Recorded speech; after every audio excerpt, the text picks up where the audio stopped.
Wonderful. Okay, we'll dive in. Well, hello, everybody, and good morning or good afternoon, depending on where you're from.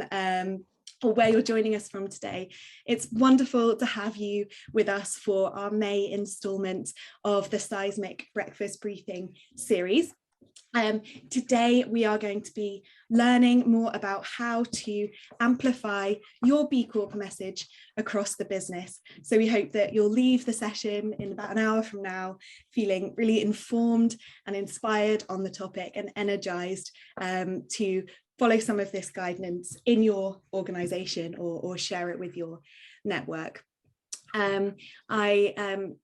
Please make sure you're sitting comfortably, and we'd love to have your input throughout the session. So feel free to drop it in the chat box if you have any questions.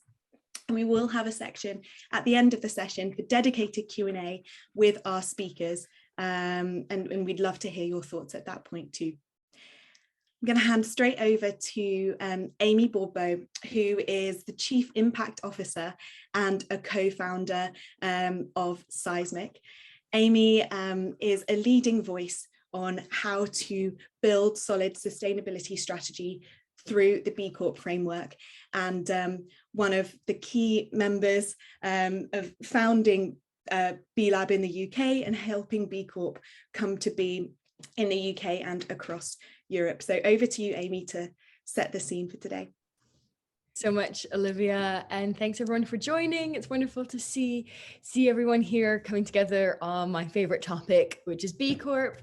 And you know, as with most things within a business, B Corp is really kind of nothing without the people who contribute to it and who keep it alive. And so there's so many reasons why it's important to engage your employees within the B Corp process, one of which is just so that they can help to fuel it and help to keep it alive and help to really embed B Corp into your business and into business as usual.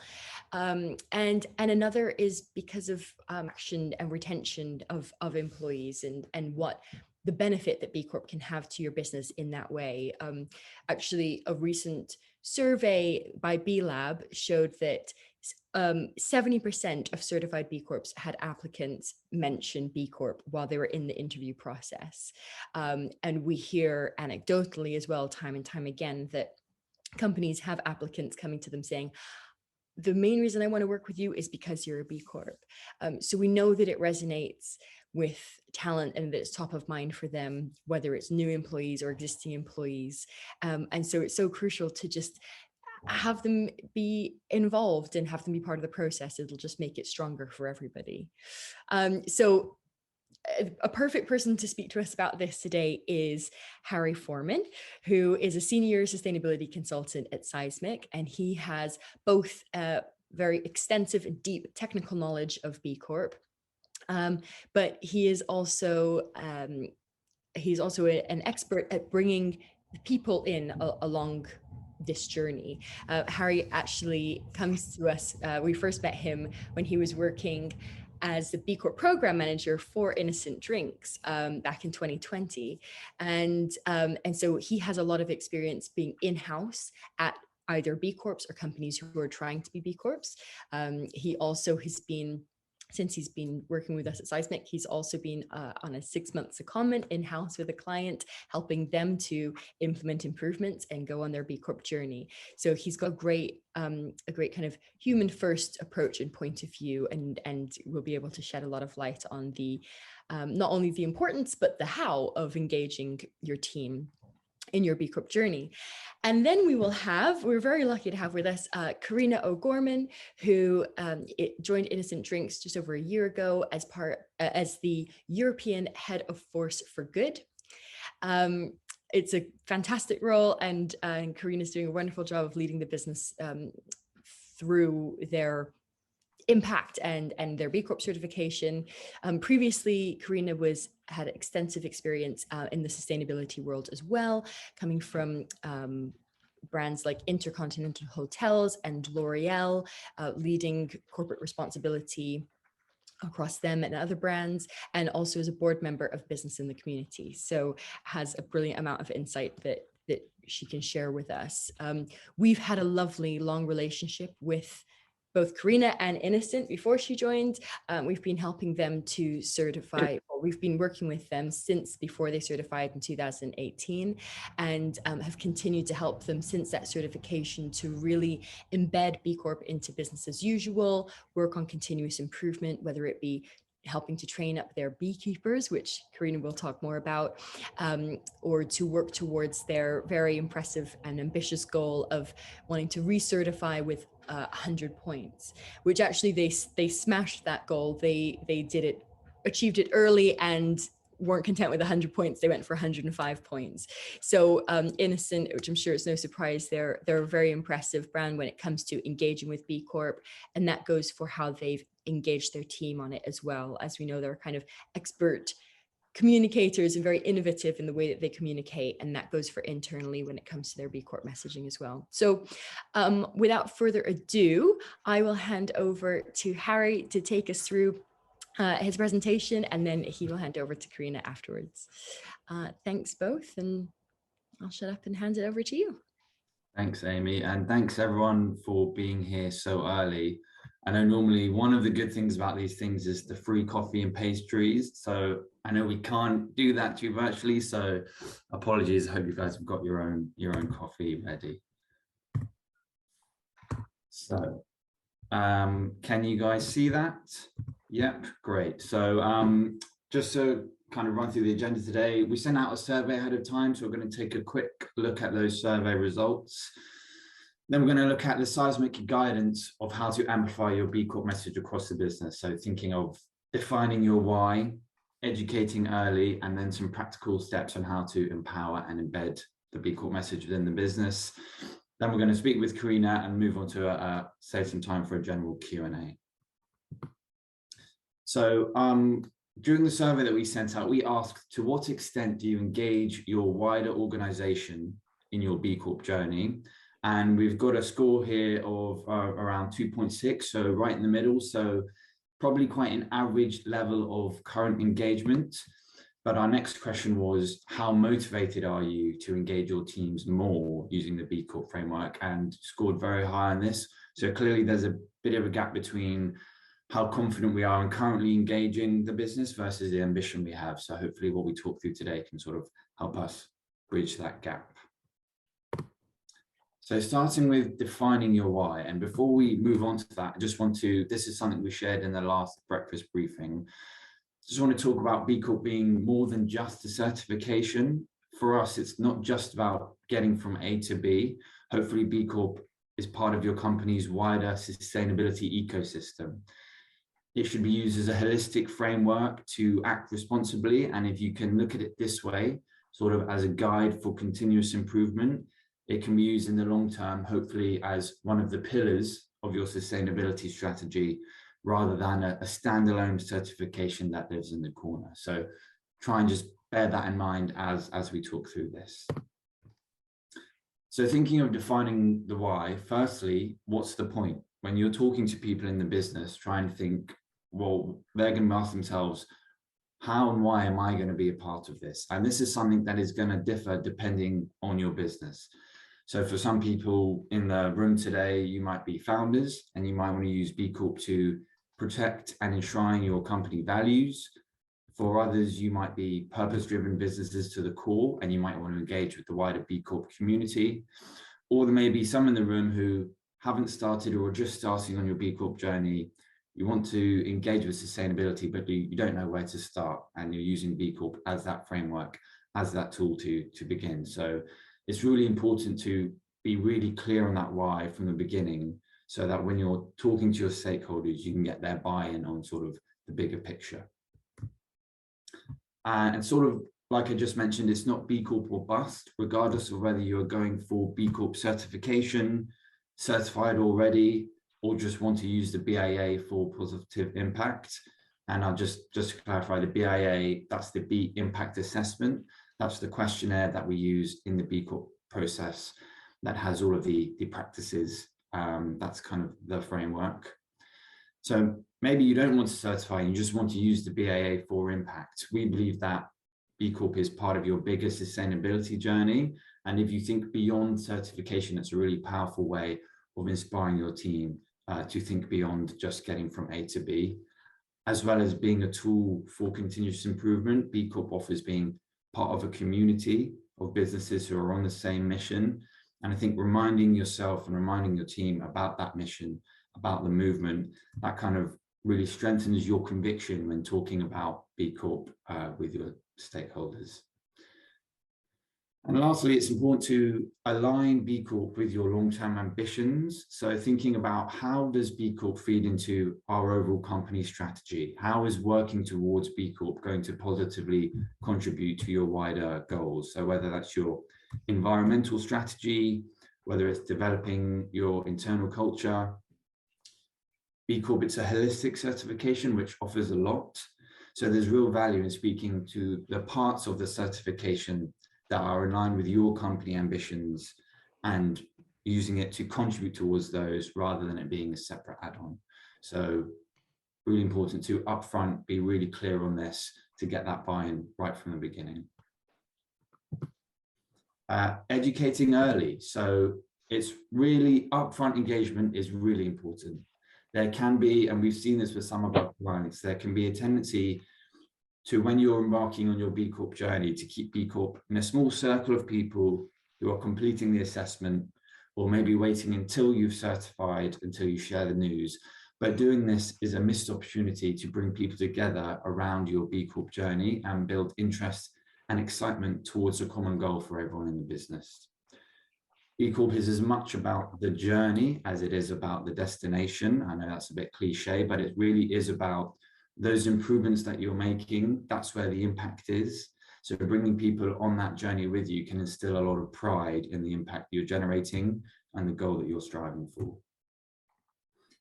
Engaging with your leaders is really important, and it's really important to consider the role leaders play in influencing the rest of your business. And we've had experience with clients where we go on a sort of leadership roadshow where we engage with teams from across the business, whether it's marketing, finance, operations, investing time in educating them on how they can contribute towards the B Corp journey, and getting buy-in from teams from across the business, particularly those who are maybe not directly involved with the certification process. That has a really positive cascading effect, and it generates further momentum and excitement and creates a feedback loop between you and the rest of the business, which is a really important thing to try and maintain throughout your journey. And lastly, some teams need a bit more tender love and care than others. So that's going to differ depending on the type of business you are, but generally the people team and the operations team, they will have a material impact to your overall impact. So it's really important to understand that you're going to be asking a lot of them, whether that's their time, pulling data for you, working on improvements. It's really important to make sure that those specific teams understand the importance of the role that they play, and to make sure that you're giving them the right level of support as they try and balance B Corp alongside their other priorities. And starting with sort of the heads of those teams, so starting at director level and being really clear on what the expectations are with them. Again, that has a really positive cascading effect, and it makes sure that you get buy-in from that wider team. So important, depending on your business, to think about what are the specific teams that you need to give a bit more TLC to. So we've got a quote here from Douglas Lamont, who is the Innocent CEO. Do not underestimate how much your people want to be involved in this. Throw the problem at your teams and don't be surprised when they grab it with enthusiasm. Whatever company of whatever size you're in, you've got a bunch of people that will be very motivated to work on that journey. And I think sometimes we forget how excited and passionate people are about making a positive change and being involved in impact. So don't be tempted to kind of hide it until you've reached your destination. I think it's a really positive thing to think about getting people on that journey with you. Lastly, we're talking about how to embed and empower. So the first point here is building a dedicated internal network. We've discussed the value in engaging leadership or specific teams who will play a big role, but you are going to need some individuals on the ground who are actually going to be delivering B Corp and delivering impact for the business. And whether they're referred to as your B leaders, your B champions, the Kaizen team, we've seen so many great examples from our clients of bringing together an internal team of people who are passionate about B Corp, and they are the individuals that are going to drive that impact. So really important to set up that internal network rather than it just sit on sort of one person's shoulders. Formalizing objectives, responsibilities, and KPIs. This is a really effective way to drive accountability for individuals by writing B Corp into their performance. And we've seen this, whether it's written into personal objectives, whether it's rolled up into a company scorecard. We've seen some clients who have integrated their B Corp score into their company bonus structure. These are all ways where you're demonstrating to the business how core B Corp is to the company performance. And by formalizing it and embedding it in these ways, you can create a legacy where B Corp exists outside of those individuals. And when there's personnel change or changing business priorities, having B Corp formalized in that way kind of really lessens the risk of any disruption to the general engagement with the B Corp framework. And lastly, celebrate the wins loudly and visually. We kind of mentioned, the risk of keeping it in a tight circle. It's likely you're going to have a long list of improvements and a lot of positive impact you're going to be making. So make sure you're broadcasting this to the rest of the business so that they firstly actually understand what B Corp is, what the positive impact of striving and using the BIA is, and secondly, how well the company is progressing towards that common goal. One of our clients we recently supported, they had a B Corp roadmap on the wall with a sort of their company truck there, and sort of they would move that along the road as they progressed on their B Corp journey. And they had a message board where they could gather people's impact. And that's just a great way of getting B Corp in front of the business and making sure that they're sharing progress along the journey as they progress. So I really encourage you to celebrate those wins and to try and make it put it as much in front of the business as you can. So this is a quote from Sam Goldsworthy, co-founder of Sipsmith, who are one of our clients. We had a body of champions within the business that formed a really effective working group called Kaizen to win B Corp certification. That's now done. So we've got a Kaizen 2.0 now with a fresh new bunch of faces from different corners of the business to influence cultural change and build muscle memory. And I really like that idea of muscle memory. And when you're embedding B Corp and you're creating that muscle memory, it sort of becomes a business as usual integrated part of the business rather than something that sits on the side. And in terms of kind of embedding the BIA into your business, it lives and breathes across the entire organization. So you can see from on the left-hand side, from a top-level organizational view, all the way down to team and then individual ESG goals and KPIs. It's really important to make sure at all levels you look for the opportunities to embed B Corp. And that's a really positive and effective way of sort of amplifying that B Corp messaging across the business. So practical next step, sort of a bit of a wrap up here. Defining your why, making sure you personally are really clear on that and making sure you potentially adapt that depending on the internal stakeholders you're speaking to. Educate early and identify those specific stakeholders or teams for a bit more engagement. And then building and empower an internal B Corp team and embedding performance in scorecards. Great, so we're now going to, I'm going to ask Karina some questions. So let me stop sharing my screen.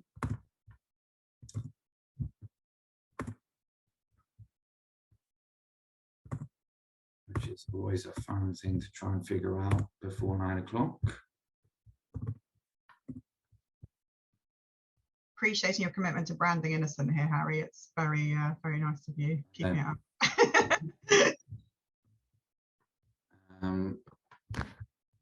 There you go. There we go. So Karina, I know we've given you an introduction, but it might be good sort of in your own words, just to introduce yourself and tell us a bit about your role. Yeah, so morning everyone, and afternoon, depending where you are. So I'm Karina, as Amy said, and I look after what we call Force for Good. So that is really our sustainability and nutrition work that we do, kind of forming part of our Force for Good ambitions. It's also then our communication, so how we talk to the world externally and then internally to our people, and our public affairs efforts as well. And obviously underpinning all of that then is kind of our governance. So I sit on a group called All Rounders that we have internally that looks across how the business operates from a compliance and governance perspective. So I lead the B Corp piece for that, sitting within there as well. Brilliant. And I know you joined Innocent last year, whilst Innocent were already on their B Corp journey. Yes, So yeah. it'd be interesting if you can tell us a bit about your B Corp journey at Innocent in the last year since you've been there. Yeah, so it's my first time in a B Corp, so it's definitely been different. I've been in lots of, as Amy said, lots of different businesses, often listed businesses, so a whole other set of ESG requirements and principles. So part of the reason actually for joining Innocent was I was really interested to see what it would be like to be within a B Corp. When I arrived, we were in the midst of our certification process. So thanks to the team who'd done a great job before I even got there. There was some lovely tidy work to step into, which was really nice. But I think what's been really interesting to see as we go through that process, and you touched on it a little bit, Harry, in your presentation, is that muscle memory. And actually, yes, everyone knows what B Corp is. We've got a really committed organisation in Innocent towards this. But actually, even in my time being here, the constant reminders, conversations, bringing everyone up to speed, talking about B Corp internally is still something very much we're doing. We kind of spent the back end of last year deep in recertification world. We had everyone working on that. And then actually how we came out into celebration mode, celebrating our new score. We gave everyone a couple of months to enjoy that before we're now, as you know, Harry, looking at what do we do next? But I think that's really important. And it's been really nice to see actually how much people care about B Corp, how much people understand it, but remembering we still have to keep talking about it and reminding everyone and finding ways to bring it to life all the time. And yeah, that's a really good point. It's, you know, when engaging the business on B Corp, it's not something you do and then it's done. No. It's just an ongoing journey, isn't it? Yeah.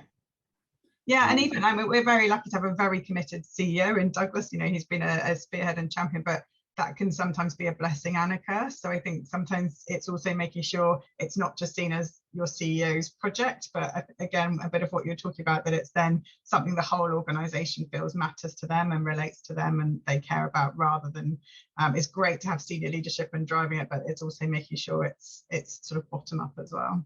Yeah, absolutely.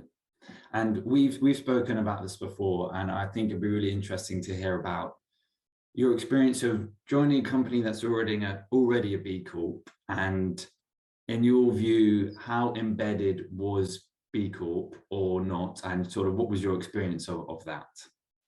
Yes, I think any of these things, whenever you work in whatever we want to call it, sustainability, CSR, all of these elements, kind of doing responsible business, B Corp is quite similar as well, in that it does have a tendency to still be seen as a team's responsibility. And I think even with the team have done so well to kind of get people connected and aware, but there's still that element, it's the Force for Good team's responsibility. So I think that's the big unlock for me, is actually how you translate that into this really is all of our responsibility. And that's the journey we're on. We've got our beekeepers, which is sort of different areas of the business. We have a representative. It's their job to understand more about their area, track their data, but also then be part of the improvement plan. And I think that's the real unlock that we want to get to. We're definitely not there yet. It's still our team coordinating, driving and moving it forward.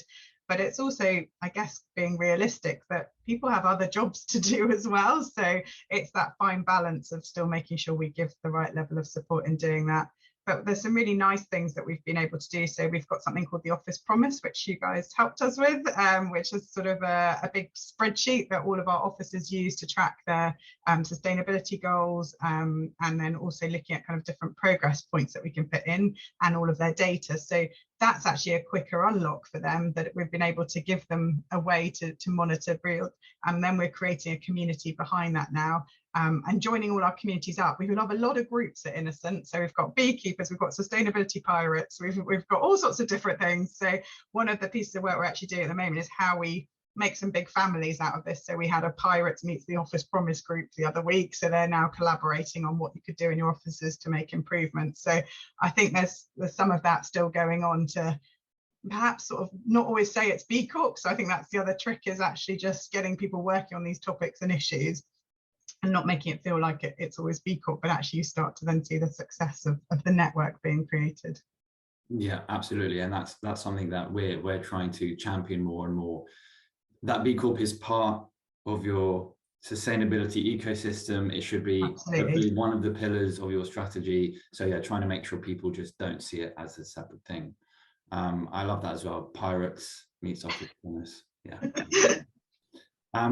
So you mentioned you've got a lot of different internal networks, and I know the Beekeeper network is quite a big one, maybe 10 or 20 people.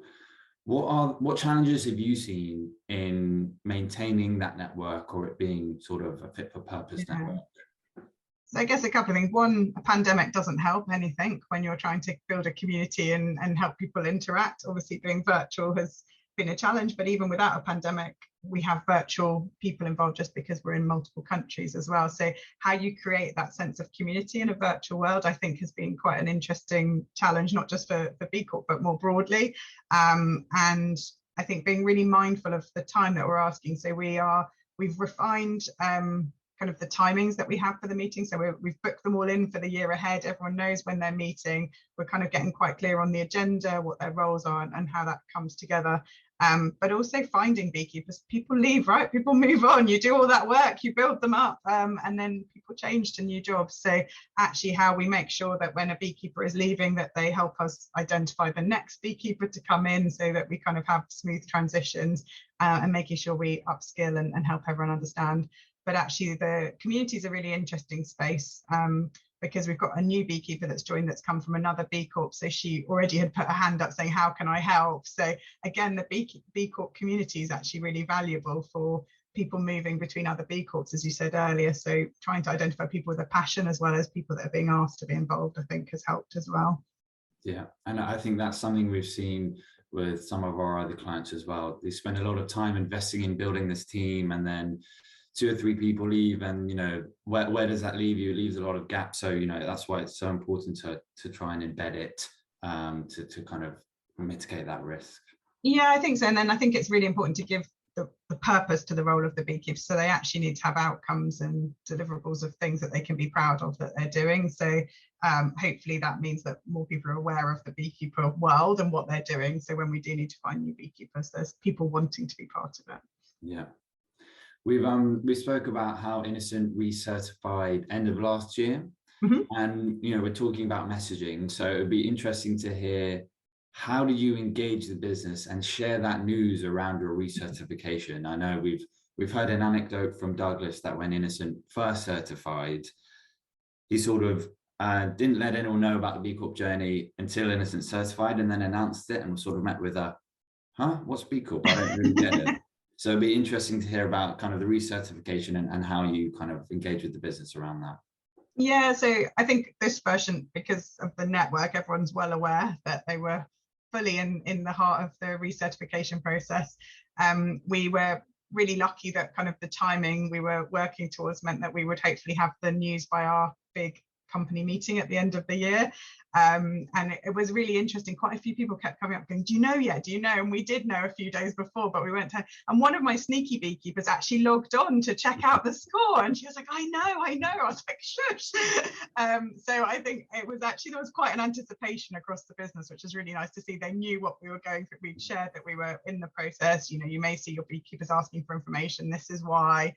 So we kind of built up a bit of that excitement. So we shared it internally at the all company meeting, and then we actually have something called Freshly Squeezed, which is sort of a monthly broadcast we do to all of our people, and we revealed it there with a very high-tech red curtain over a new piece on the wall in Fruit Towers that I manually had to open at the point of reveal. So we kind of did that to the whole business in quite a cheesy way, but actually worked really well. And Harry, I think you featured in our video that we made, which is everyone talking about what it meant to them, why it mattered. So I think that was the other really nice element of hearing from people across the business of why they're proud and why B Corp matters to them. So that was great. And then we obviously used that externally as well. So the picture was shared and we talked about it to try and help others kind of inspire people to go on the journey as well. Yeah, it's great to hear that there was, a lot of excitement around it. I know some of our clients, they're a bit worried about sharing the news before they get there, because they don't want to kind of set a standard and expectation, and there's a fear of not meeting it. But I think it's really important to think it's not about getting from A to B. It's about using the BAA for that journey, trying to take the value out of the BAA, you know, have a positive impact. And, you know, I think that's what people take pride in. They do, but I do think numbers talk as well. And it's amazing what setting a target does to motivate everyone as well. So as much as we're all very much there for the journey, having a tangible goal or aim, I think really helps everyone as well, because it gives you milestones. And even if you don't,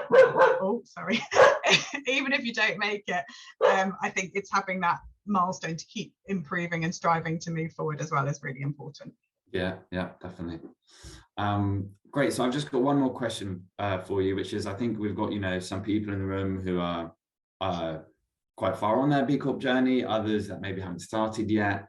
Do you have any advice for businesses who are thinking about B Corp or thinking about using the BAA for impact?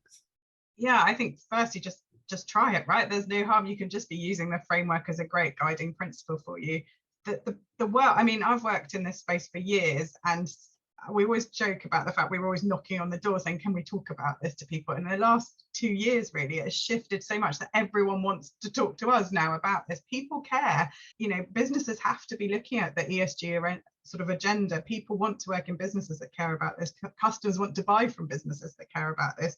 So however you want to look at being a more responsible business or a more purpose-led business, it's a real win-win ultimately to be doing it now, not just because it's the right thing to do, and obviously that's why we want people to do it, but actually there's the commercials there as well. And so for me, if you're looking at how to do that or how to kind of take that forward and continue to improve in an ever-changing landscape, I think the BIA offers you a really great tool to do that, and it supports your business as you grow. And that was kind of one of the benefits for us at Innocent. It helps us grow in the right way. So I would say get started in it. As you said, bring everyone on the journey from the beginning, not just kind of show different teams TLC, but also tailor your message. So if you're talking to the commercial team, tell them why it matters to their customers or the people that they're selling to, you know, help them understand the value of why being a responsible purpose-led business will help. So it's kind of tailoring that message as well to help everyone understand why it matters to them. Everyone's got different drivers. We all care about different things. So it's unlocking it that way. But yeah, take the first step. Nothing can really go wrong if you try. Brilliant. Karina, thank you so much for your time and your insight. Really, really appreciate that.